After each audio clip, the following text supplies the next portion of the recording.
I am the Tofu Golem. Please enjoy the video. You start by launching the vSphere client or Vmware workstation and signing in with admin rights so you can create networking objects. Once done, confirm the host version and the exact physical NIC you will use. This ensures driver compatibility and correct uplink selection. Next, open the host's networking pane or the network editor to begin. Make sure to back up current network config before changes, because replacing uplinks or altering port groups can disrupt VM connectivity immediately. You now create the new virtual switch. Choose Add Networking, select Virtual Machine Port Group for a simple VM network or a vSphere distributed switch if available. Then name the switch and set the network label so you can identify it later.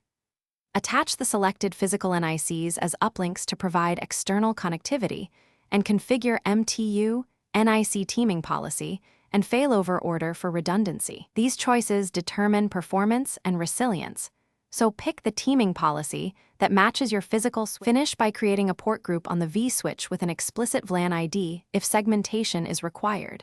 This isolates traffic as intended. Then assign one or more VMs or VM kernel adapters to that port group and power them on to test connectivity. Use ping, gateway checks, and vSphere network tests.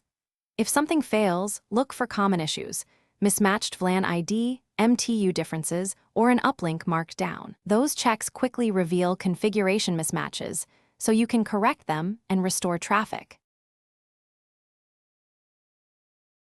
Thanks for watching. Consider subscribing if we helped you today.